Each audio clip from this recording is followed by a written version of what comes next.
now we have the tour to look forward to, which is very, very exciting. As you continue to release new music, though, do you find that you have to rehearse longer for the tours? Oh, yeah. Because you have so many songs. And I have the mind of a goldfish, so that I can't remember anything. And I'm going blind. Not blind. What do you mean? You are I can't see. So how long of a rehearsal process will it be for this tour? Well, we rehearsed the Already? string quartet for 5 days. And they knew the album, but it was rearranged for quartet because it was for octet.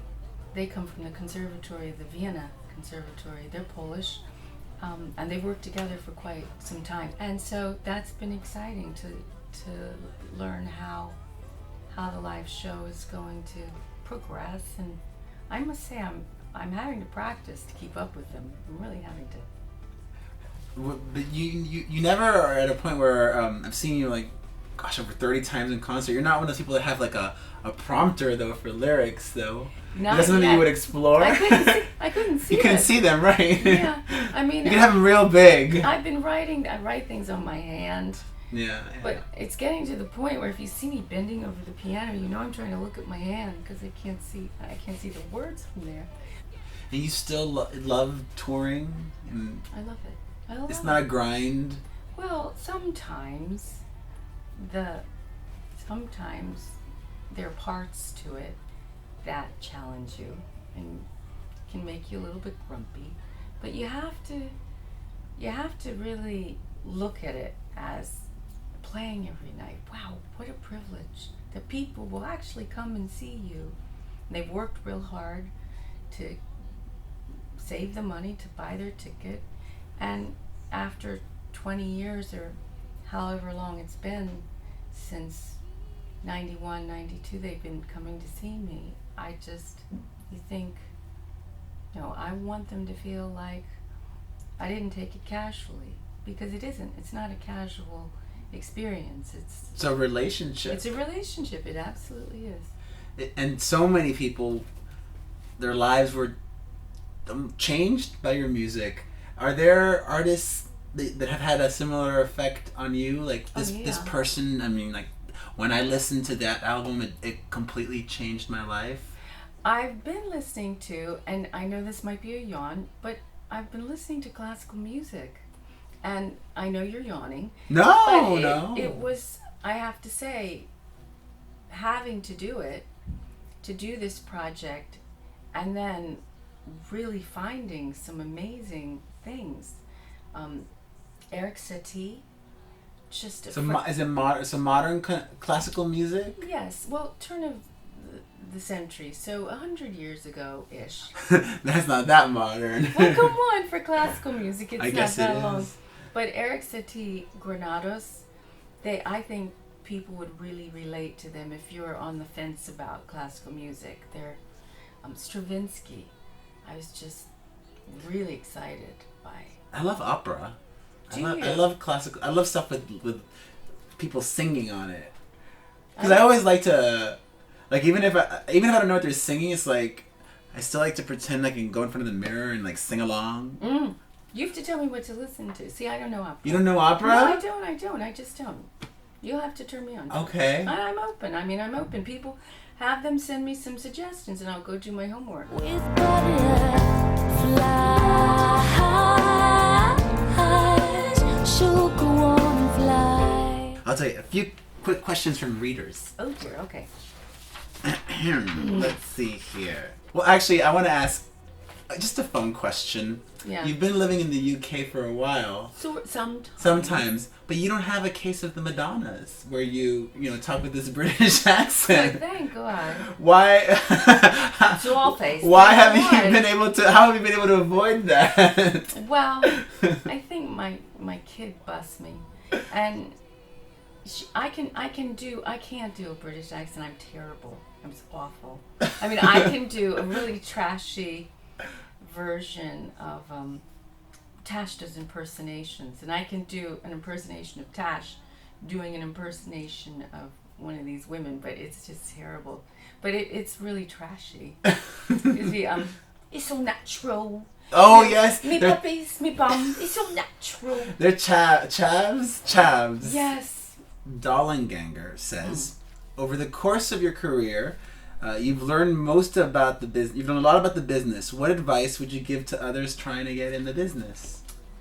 Oh, goodness. You know, one day maybe we should really do a little forum. I know you're a busy guy. I would love to. But really anything Tori Amos wants, Perez will do. Well, I think we should really go after it and answer some tough questions. And I'll do this with you in the next few months. We'll figure it out and get the questions, because yes, I could give you some advice, but I think this is really a forum. You know, we could talk online with people, but it is complicated. I'd be happy to walk people through the whole thing. But it's a mirage. And from publishing to contracts to 360 deals, I don't believe in them, but they are everywhere. Well, now nobody will get signed nowadays without them. Well, I think that should be illegal. I don't see how that's okay. But anyway, it is legal. Well, I think there's always exceptions. What I find, I love and hate the music industry, but I think what's fascinating is it's almost like the internet, in that it's constantly changing and it's never the same. So one way to get out of a 360 deal where a record label owns everything from publishing to touring is to just make it happen on your own without a label. And then you get a deal, and then you can really, make a favorable deal in your favor. That's right. That's correct. Yeah, and it's not that easy to do, but some artists are able to. I mean, it's so crazy. Like, that's almost the new model. The new model is labels will sign you after. I mean, they'll still sign the people to those 360 deals, but a lot of people are getting signed now after they make it already. Yeah. Like Bruno Mars made it by writing all these songs for people and being featured on them. Or those rappers, Far East Movement, they had a hit in LA, and then they got signed. Or that girl Dev, it's like all these people are like, they get songs on the radio without a label, and then they get a label deal. It's kind of backwards, it's interesting. Yeah, it is. It is a fascinating time.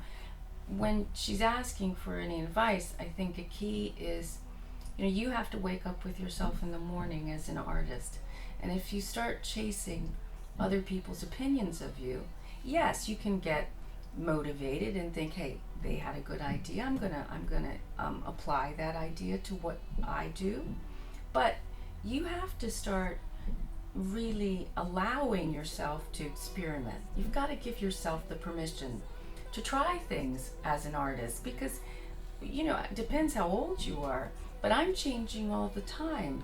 I feel like I'm evolving, and sometimes, especially when you're young, you haven't quite found exactly what your style is or what you're believing in.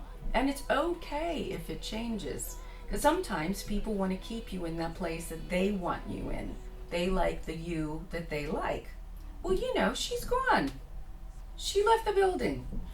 Now there's somebody else. And I just think that's really important, that you don't restrict yourself until ever. Well, a lot of people wanted to ask this because she's a friend of mine, so they want to know. And I didn't get a chance to ask last time, but a lot of people, like Dance Cash, wants to know, what do you think of Lady Gaga? She's great. A few people asked. Yeah, she's great. And what's interesting is, I don't know if you're aware, but when Gaga first started, she was making Tori Amos like music, like very just her and the piano and confessional and not dance oriented, and then it changed, and then that person was gone. But look what happened. Yeah, she found her path, and I think the thing about her that I'm learning is that while she's disciplined, she really has a work ethic, and I think that is key, because there are people that are given opportunities, and then there are people that are given opportunities and then make more opportunities, and she seems to be that type of person. And to have a 20-year career, that is one thing you really have to have, is that commitment.